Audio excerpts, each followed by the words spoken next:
Welcome to the Modern Medicine Movement Podcast with Dr. Thomas Hemingway. Have you ever looked in the mirror and said to yourself, I thought I'd be healthier, in better shape, feel better both physically, mentally, emotionally, and spiritually, and be further along in my life? If so, come on this journey with my dad as he explores all things health and wellness from a holistic medical perspective, even as a classically trained physician. He'll share integrative strategies to optimize health and inspire you to join the modern medicine movement.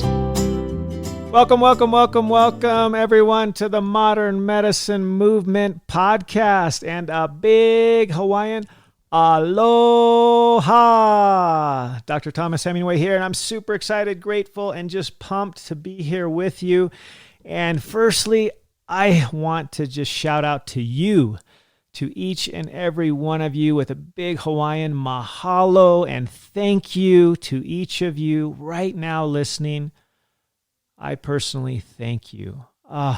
It's just incredible, amazing, and humbling. You know, looking back, we've just been doing this over a little over 2 weeks and had a couple of thousand downloads already, which just tickles my heart, guys. I mean, it just makes me so humbled and grateful. I'm grateful for you guys listening, and it just means to me you're getting value out of this, and it's helping you, and you're learning things, and you're sharing it, and this is exciting. I'm just so grateful. I'm so excited to be on this journey with you, and I just want to keep adding value to you, to your loved ones, so just keep the feedback coming. I'm here to serve you, and just to roll this out, speaking of which, I love to share some of your comments, and if you don't know how to do a review, especially on Apple Podcasts, super, super easy. Just scroll down to where you see those 5 stars. Click on the 5 stars there, the farthest to the right. Click on the thing right below that says write a review, and then you just type it up. And I love reading these things, guys. Oh my gosh, so awesome. There's one I just wanted to share with you that says, refreshing and informative, from C.R. Vanbo. And it says, thank you, Dr. Hemingway, for speaking the truth about overall health and wellness. I love listening to this when I'm out for my long walks. I love it. I love that movement. I appreciate the medical and holistic angle and love learning more about how our bodies can function properly when we focus on finding balance and attend to our gut health. So thank you, C.R. Vanbo. Super pumped that you're finding value and that you're listening to this while you're on your walk. I'm a consumer of podcasts myself, and I'm usually outside going for a hike or a run or a walk or whatever, listening as well. So thank you for listening. Keep the feedback coming. If you guys haven't heard about my new Facebook group, super exciting stuff. It's free, number one, and it will have regular content, regular added value through posts, through lives that I'm going to do. Super cool. You can find it on Facebook groups under Modern Medicine Movement Health and Wellness Group, and you'll probably see a little picture of me there. Go ahead and click on join. I'll accept your request, and that's it. You're in there. You get to access additional free content. I'm super pumped to just start this out. I'm going to be adding, lives at least weekly and new content, and it'll have, info on the podcasts that are upcoming and stuff like that. So super pumped. You can also reach out to me at modernmedicinemovement.com or email me at modernmedicinemovementpodcast@gmail.com. Also at my Aloha Surf Doc, or at Modern Medicine Movement on Instagram or on Facebook, and just reach out to me. I love getting your feedback. I love hearing your comments. I love your questions and suggestions, about what you want to learn about, because I use that to make my podcast, and I just love tapping into the things that are valuable and mean something to you. So keep the feedback coming. Right now, I'm just super pumped, excited to share with you about a topic I've just been in love with for my entire life. And ever since I was a little kid, the joy, the exhilaration, the energy that I get from moving my body, from movement. I hesitate to call it exercise. Exercise is kind of like, I don't know, it's almost like one of those bad words or annoying words, I should say, that you put on a checklist of things you got to do today. I got to check it off the list. Well, I think you should have it on your list each and every day, but just call it movement, and the joy that you can have, the pleasure, the excitement, the energy, whatever it is that you love to do, that movement is key. And what's super cool is there's a lot of new research out there that's even within the last 5 years that help us to understand better some of the additional benefits that we didn't even know about a few years ago. This whole endorphin high thing, like that's old school. Like it still plays into it, and I'll talk about more in just a few minutes, but there's so much more to the benefits of movement than just simply feeling a little bit good for the moment. And it's just super cool stuff. I just want to get real with you to start this off. I get, bad days every now and again. And I was having one just the other day. I was up late the night before. I got sort of, into that, just suddenly awakened. My kid was knocking on the door. My kids wake up pretty early. And then within just a few minutes, I had a repairman at the door, was fixing some electrical issues I was having at home. And literally, I did what I call the crash landing into my day. I didn't get to do my normal get up super early, go out for either a hike or a surf, or what I typically do to kind of get my mind right. I use that 30 to 60 or so minutes of the morning to sort of be by myself, have that meditation, that moment of gratitude. And I do all of this kind of simultaneously as I do some kind of movement. I love movement. I love getting up and doing something, either a early morning surf session or an early morning hike up the mountain, early morning walk or run or something. Even lately, I've been kind of confined to home like most of you. I've been lifting some dumbbells in my garage, which is totally not normal for me. But if it's 0 or 10 degrees outside, I may not want to get out for that early morning hike. And it's 45 in my garage. So that's like a sauna. But just whatever I do early in the morning to get my body going, that movement is just golden. And this particular day, it was just a couple of days ago, I didn't get that done. I went to bed too late. I either didn't set or missed my alarm, and then I just crashed into my day, and I just literally had all this stuff that was going on, and I didn't have that moment to kind of check myself, to kind of set the tone for the day, to get positive, to get grateful, to get my movement. My day was not going that well. It as I sometimes say, it just wasn't awesome. And one of my kids came up to me. It was sometime in the early or mid afternoon, and he's like, "Dad, what's up? You just don't seem like you're in your normal, positive groove." And he's like, "Do you need to get outside and get out for a little break?" And I was like, "Oh my gosh, you are so right. I need to get out and get moving." And so we actually, I was super blessed and grateful to have him and one of my other boys go with me. We went up for a hike just up the hill, here in the back, and we did a hike, and we got a couple turns in on our skis and snowboards, and that literally that movement changed the trajectory of the rest of my day. It went from not awesome and actually kind of crappy to fantastic, amazing. I mean, we enjoyed the time together.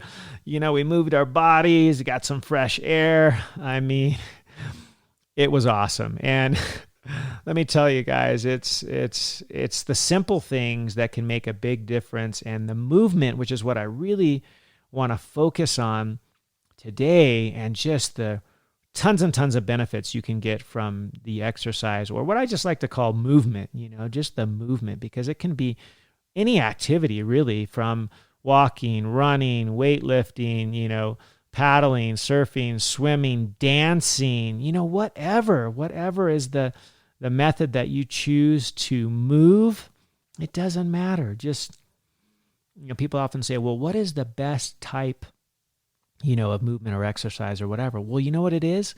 It's the one that you will do every day, right? Because if you aren't consistent and you don't do it, it doesn't matter what you pick. I mean, if you work out once a week, once a month, whatever, it's not going to do that much. But if you do it every day, or my goal is always, 5 to 6 days a week, I like to take one rest day, which is typically on a Sunday. I take just kind of a mellow day, and I often will go for a light walk just with I typically love doing it with my wife just so we can chit chat and stuff. But my exercise days are typically 5 to 6 days a week. And I would encourage you all to get movement in 5 to 6 times a week. The studies look at that and they say you should try to search for a moment, 20 minutes and 4 to 5 to, I would even say 5 to 6 days a week. And it will literally change your life, literally, in so many ways, from, physical health to brain health to,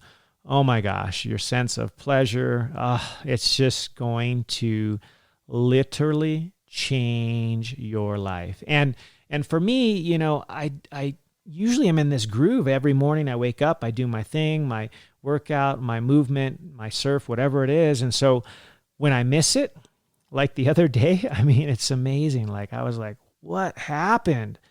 And for me, realizing that, stopping myself, and then fortunately I was able to get out with my kids. I had my niece at the house and she was able to, watch my younger kids who were they were napping anyway, so they didn't even miss me, but I snuck out with my older boys and we hiked up the hill in the back and got in our little workout and exercise and a little bit of bonding time too. And it was the most literally immediate change. And for me, like literally the most potent, antidepressant or mood elevator, if you will, that I've ever found in my life is really that movement. And so I can't wait to share a little bit of the mechanisms behind it, why this works, some pearls that you can incorporate into your life so that you can get out there and get on it, on a daily or a couple, 5, 6 days a week basis, that some pearls that'll help you just to achieve not only value and joy in the moment, but even beyond. So this is not coincidence. This is not something I made up. A lot of us have heard of, the runner's high. Let's talk a little bit about that. And that's kind of an archaic term because this has been described in really almost any activity that you do. Like I said, it can be walking, it can be dancing, it can be, whatever movement that you're doing that you sustain. Now, here's the key. You can't just do it for 2 minutes. Like you're probably not going to get the runner's high after 2 minutes. It hasn't been shown biologically and physiologically. And typically it's with any kind of sustained exercise for you and at your level, usually around 20 minutes or more, you got to get into it. And what happens is that on a physiological level, you have these chemicals in your body, these messengers called endorphins that get released. And this is what we always thought of as the runner's high.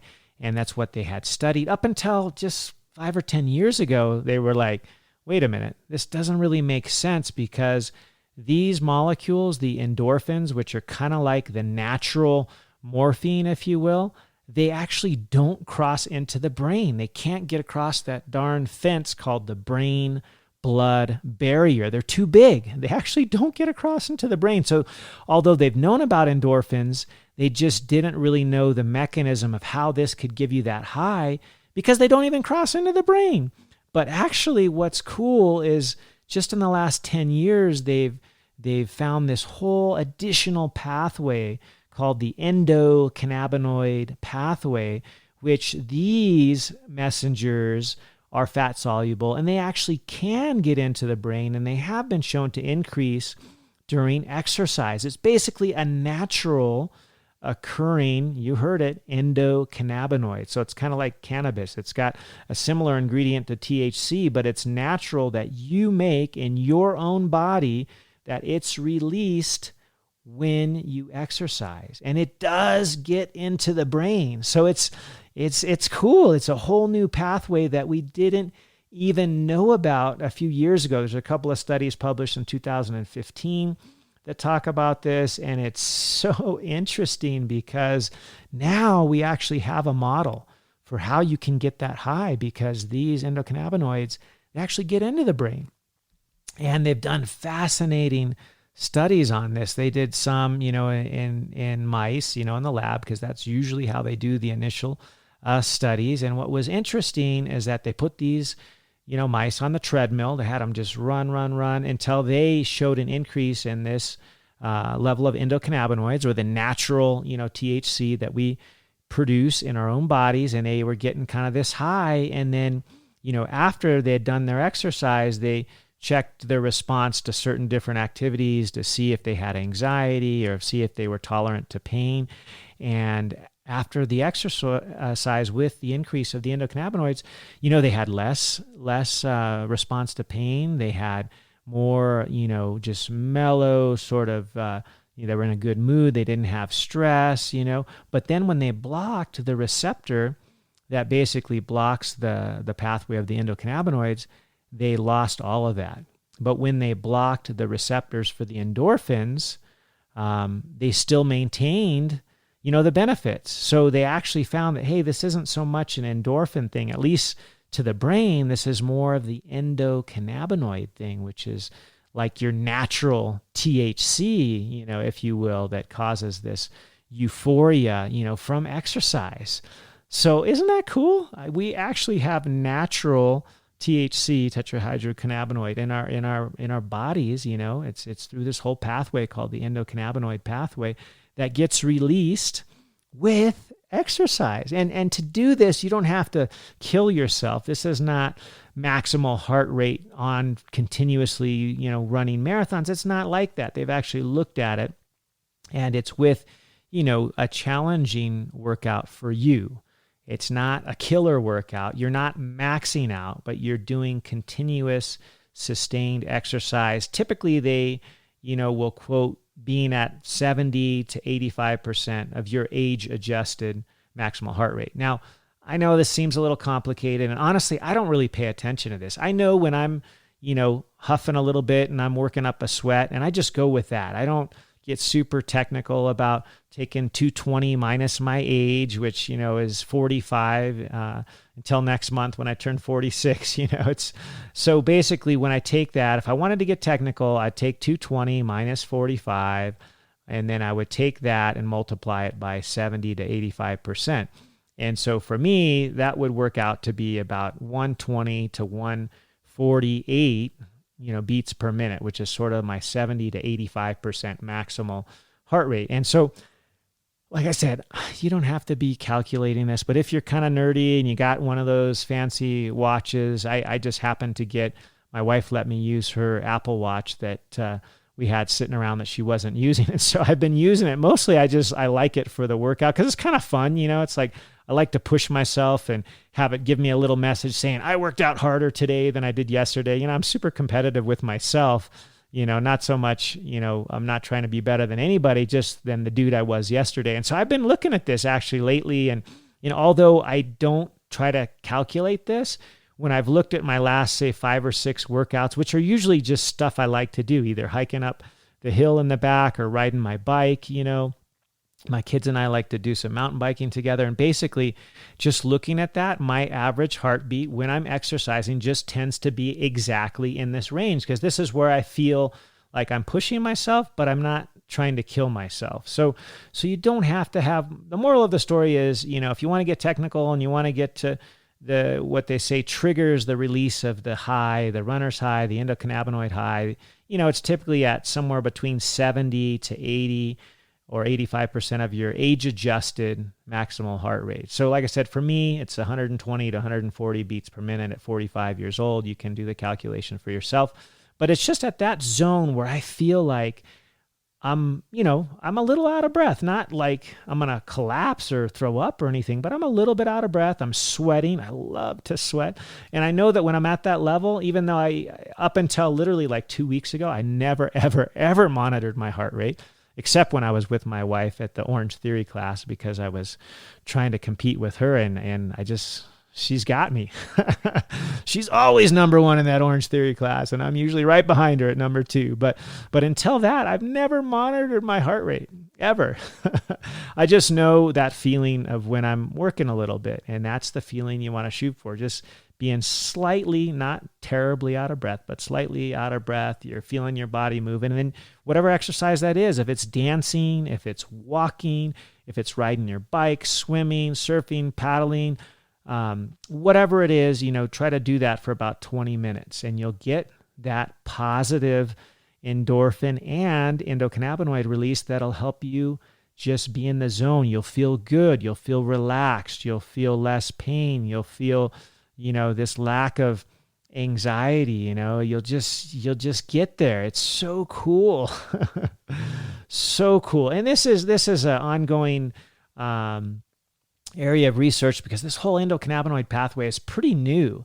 Another interesting study that I read is 2015 study that was looking at same thing, exercise, and they initially did it in mice again. And what they found that when they're experiencing this high, this kind of runner's high or exercise or movement high, that they tended to have this kind of accentuated when they were hungry. So if you exercise hungry, you tend to have even an increased euphoric feeling. And what's interesting, this is due to this hormone in the body called leptin. Leptin, just a super quick review, is the satiety hormone, if you will. So if you eat a big meal, your leptin levels goes up, and so then you're not really hungry anymore. But you can kind of think about how this works and why we would even be sort of designed this way. But if you're hungry, let's say we're back in, caveman days where we got to go, search out our food, hunt it down, prepare it. The hungrier we are, the more motivated we're going to be to go chase down that, whatever it is we're going to eat, our dinner. If we're hungry, we're even more motivated. So the body has this feedback when that satiety level is low or the leptin level is low, and you're hungry and you're doing exercise hungry, you're going to be even more motivated and more likely to get to that high, that movement-related, or age-old, runner's high.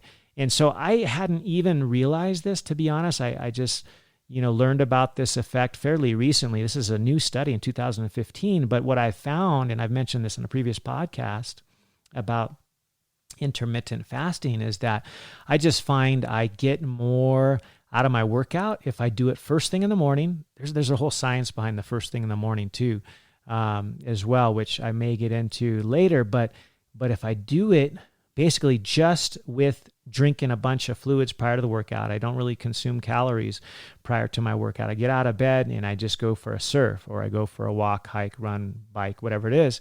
And this makes sense with this whole leptin thing, because my leptin levels are going to be low because I'm not full, right? It's the satiety hormone. And when my levels are low, this actually makes it more likely that I'll even get to that euphoric sort of runner's high, because if you're hungry and you're exercising hungry, you're going to get there sooner. And this is a new thing. This is relatively new. 2015 was when I think the first study came out. So pretty cool thing. I'm not telling you have to exercise first thing in the morning. I've just found for myself it tends to work real well, because I can kind of start my day with this positive sort of boost of both energy, euphoria, mental clarity, focus, and I love it. I love getting on it in the morning, but it's not always possible. Sometimes I got a dang 6 a.m. shift at work, and it's pretty hard to go surfing at 4 in the morning because, number one, it's dark, and number two,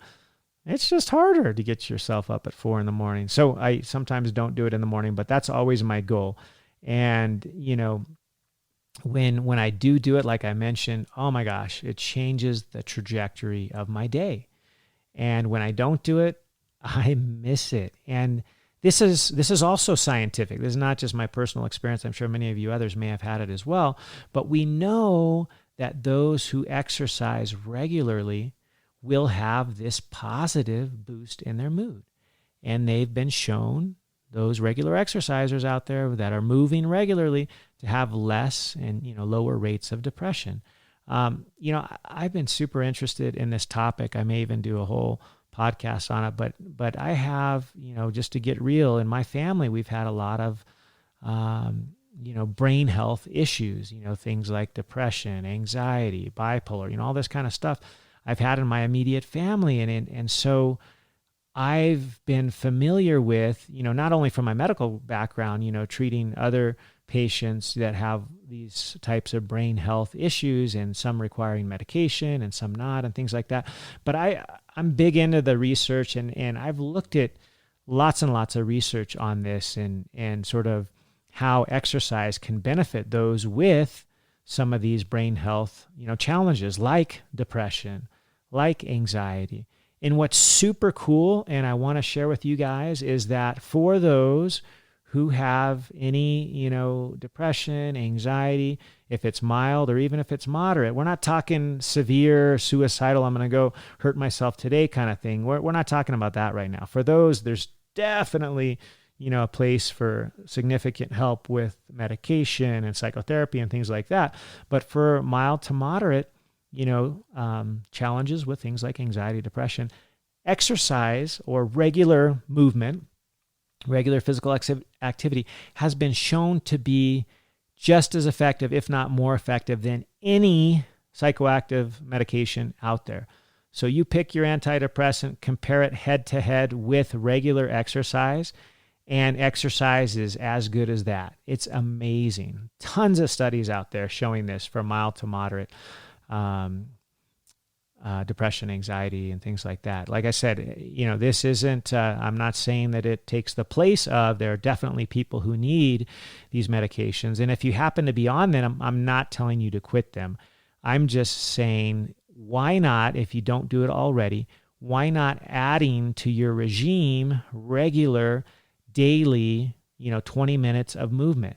Do it 5-6 days a week. You'd be surprised of the benefits. And this is due to, what we've talked about, the endorphins, the endocannabinoids, this euphoric feeling that you get when you exercise. And this has been well shown, well studied, and lots of research with exercise specifically, and its utility and how it can be used for treatment of anxiety and depression, mild to moderate. And I just think, gosh, what an awesome tool we have for something that's pretty ubiquitous. I mean, if we look around society, even I struggle from time to time with these kinds of things as well, with anxiety and depression and feeling down. And I found personally that my own personal favorite and most effective antidepressant for me, it's just getting off my chair or whatever, just getting outside and moving and sweating for 20 minutes or more. Like that, to me, works, oh my gosh, literally works miracles. And so I hope that you can also benefit. And this is not something I'm just sharing because it's worked for me, but there's tons of studies out there that show this, the benefits of stress reduction, anxiety reduction, decrease also in feelings of depression, boosting your self-esteem, improving your sleep. Those are well studied. In addition to that, we know that through exercise and movement, our heart gets strengthened. It's awesome for our cardiovascular health. And it's also, which is super counterintuitive, I think, it's energizing. When we exercise, we actually end up more energetic, which kind of doesn't make any sense at all, right? If we were choosing to not exercise, we would be conserving energy, right? How could we have more energy if we do exercise? Well, it's been studied, and yes, it's true. And it's not just true for me, but it's true. You go out and try it. Exercise every single day, 5-6 days a week, 20 minutes, something exertional where you get your heart rate up a little bit, you sweat. You will actually end up having even more energy to get your crap done. I know it sounds crazy, but just go out and do it. I'm not saying on day one you'll feel this way. On day one, you might be like, oh my gosh. And day two, oh, my muscles hurt. I don't feel awesome and I don't have that much energy. But you stick with it, be consistent, and I promise you, you will have that same experience that I've had, that your energy actually goes up. You will be more productive. It'll sharpen your mental, focus. It's incredible. It's so awesome. But it's a little bit counterintuitive. And when you first wake up in the morning, you may not want to do it, but just do it anyway. Do it anyway, right? That's what will separate us, right, from those that don't achieve, is we just got to get out of bed and just do it. Do it anyway. I'll be real with you. I don't feel like getting up super early every single day, but the majority of the time I just choose to do it anyway because I know it's going to help me. And it does. there's lots of other benefits. It can lower our blood pressure. It improves our obvious, muscle strength and tone. It strengthens and builds, stronger bones, that resistance training. Obviously, it can help us to lose weight if we're doing regular movement. It can reduce our body fat, even more so, like I said, if we do the regime I've talked about and we do kind of a little intermittent fasting thing where we don't eat for a couple of hours before we go to bed. We don't eat for a couple of hours when we get up. I shoot for 14 to 16 hours of a fasting window, but go ahead and start it with something closer to 12. And just get up in the morning, drink a huge tall glass of water, 20 ounces, and then go for a walk or a run or a workout or whatever.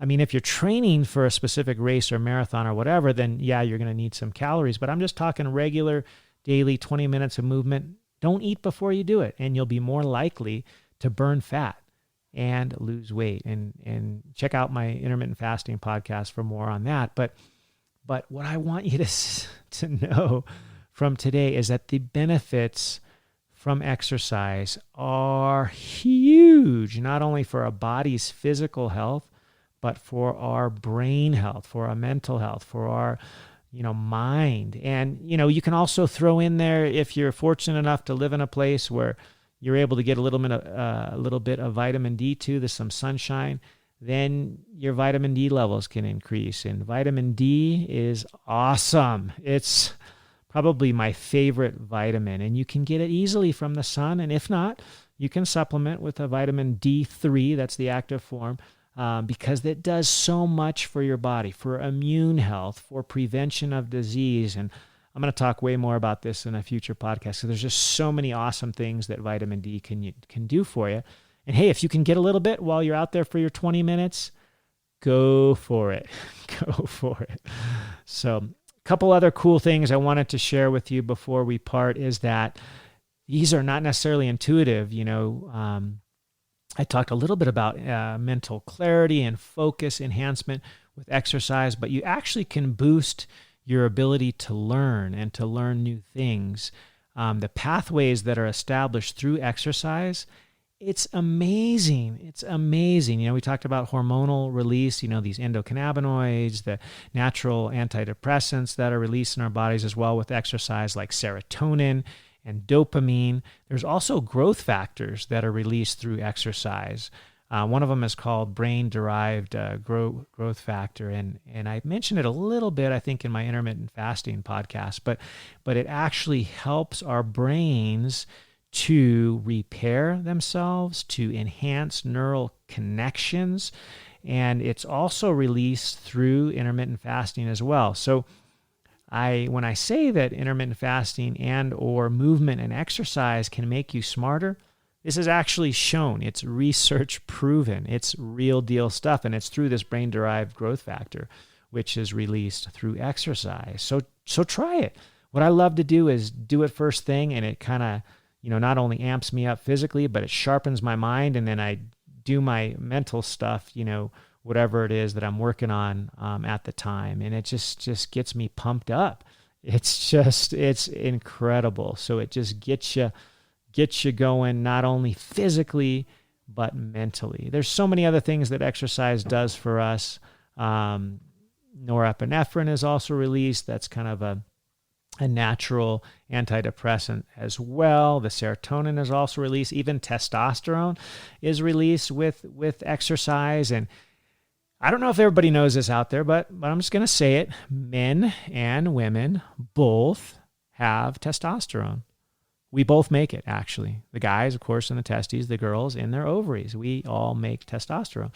And when we exercise, it is helpful because it is released and helps us, repair our muscles and grow our muscles. So it plays a significant role, in helping our skeletal muscles. Our own body produces these, a common term out there is anabolic steroid. And all that means is that it's a steroid that builds us up, that builds our muscles, that builds and repairs from the, stress of the exercise. And we actually do that naturally.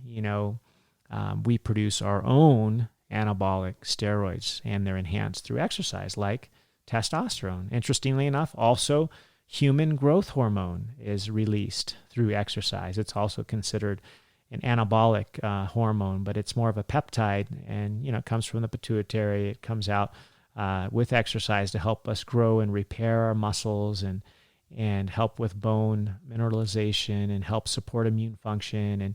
And so I love to encourage movement because it does so many amazing things for us, right? We've talked about several and all these hormonal things it does with testosterone, with growth hormone.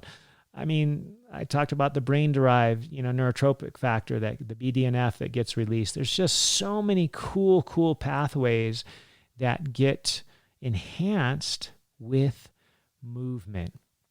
And lastly, I don't want to get too into those in the scientific pathways. I love them, and I'm nerdy, and it's cool, but I don't want to bore you while you're driving your car or going for your walk. But the thing I really wanted to end with is how the exercise itself not only can pep you up in the moment, both energetically as well as emotionally and mentally, but it actually, through this endocannabinoid pathway, can help us maintain that joy, that feeling of pleasure, not only for the moment, but for hours.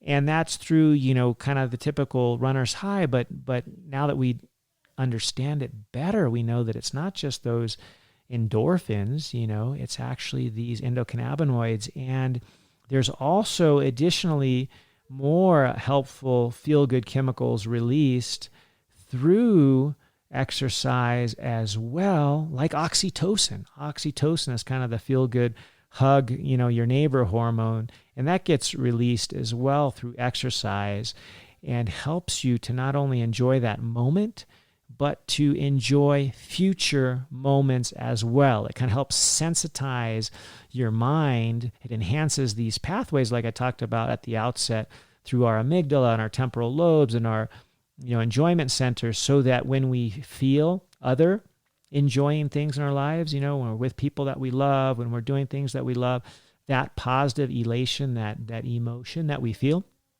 gets even more enhanced because our brains have been sort of prepped, or primed, if you will, for this beautiful, just euphoric experience through our exercise. The pathways that get established through exercise help us to positively engage in other enjoyable and pleasurable activities. And this is new research, new data in the last 10 years on this whole endocannabinoid pathway. It's super cool.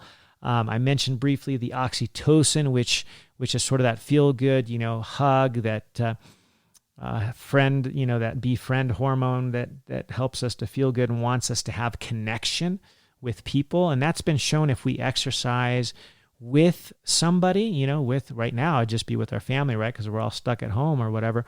Or actually, this has even been shown if we are, listening to something positive, either via, headphones while we're working out, or our favorite music, that additional stimulus that's kind of helping us to connect. We're connecting with people through music or with a motivational podcast or whatever, that enhances this pathway, which allows more secretion of serotonin, which is kind of like, the natural feel-good hormone, in addition to the hormone oxytocin, which is that friend and befriend, that hugging, hormone that I talked about in the podcast on stress, that sort of is the antithesis of that negative stress response. That's that sympathetic, fight or flight response that over time can potentially hurt us. But when you have that positive feeling with the release of the oxytocin, it helps you connect, and it helps you have even more of a euphoric and even more of a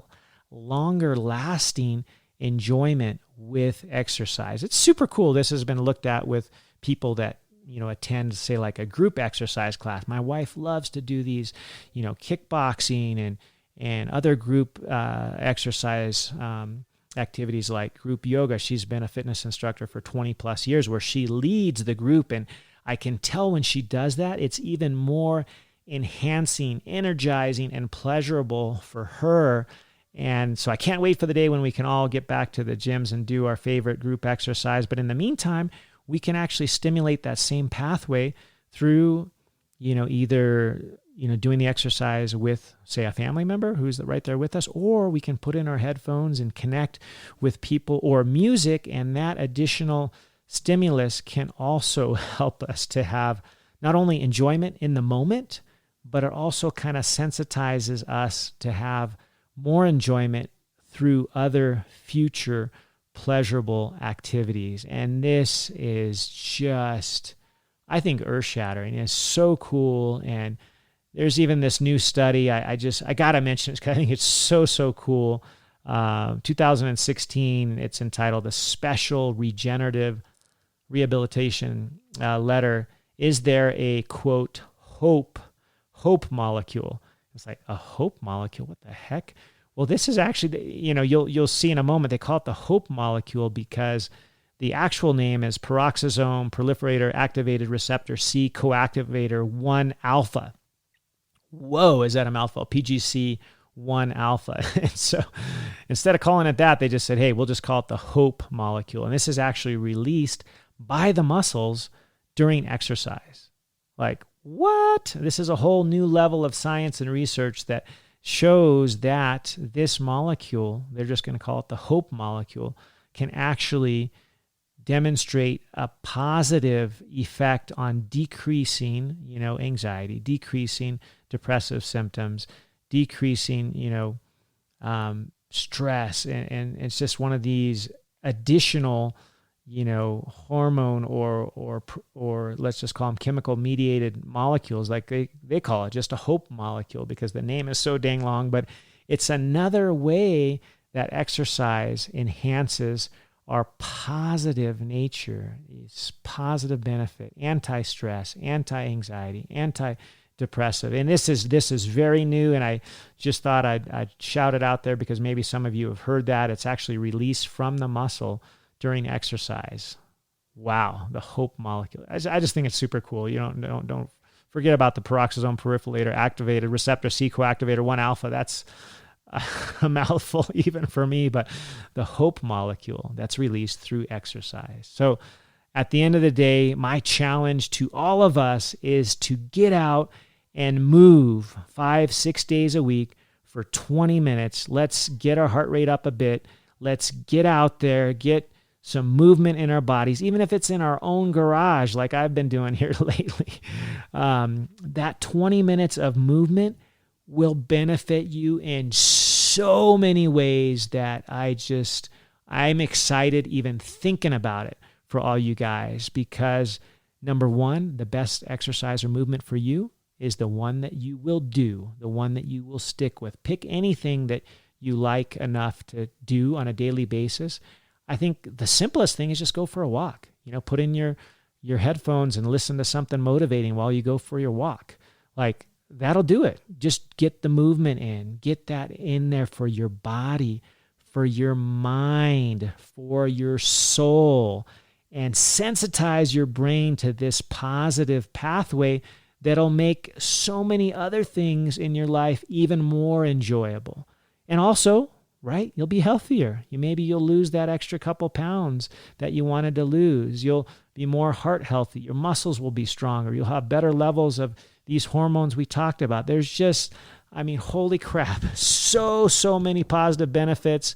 And I want to do a whole nother session on the whole brain health issue because there's such a large amount of research how that happens with not just this euphoric feeling that we can get from exercise, but also prevention of certain degenerative illnesses like Alzheimer's and Parkinson's and all these kinds of things. And if we had any of those illnesses, it actually helps to treat it. It helps to decrease the symptoms. Having this daily movement, like I mentioned, the brain neurotrophic factor that helps so much. It's just, there's just endless benefits. So let's get out there. I challenge each and every one of us. Let's get out there. Let's move. Let's do this. Please join my group, Modern Medicine Movement Health and Wellness Group on Facebook. Let me know if you're doing this and if you're getting benefit. We're going to actually be doing soon a 7-day challenge with this. And I guess really it'll be a 5 or 6 day challenge, because I want to encourage you to do daily movement, and you will be surprised at the benefits. So thank you for listening. I love you guys. I appreciate your feedback. I do this, oh my gosh, for you and for us, because I am on this journey with you, and all I wish and desire is for us to achieve optimal health, total body health and wellness of our mind, our physical body, our soul, our emotions. And I know right here, this topic of daily movement can affect us immensely in such a positive way. And it's so easy to do. You can pick any activity you want, but just do it, and do it regularly for 20 minutes, and you will just love it. So share that. Anybody you think could benefit, share this with them. Can't wait to have you on a future, podcast or topic of your choice. Just keep reaching out. Thank you for the feedback. Love you guys. A big, giant aloha.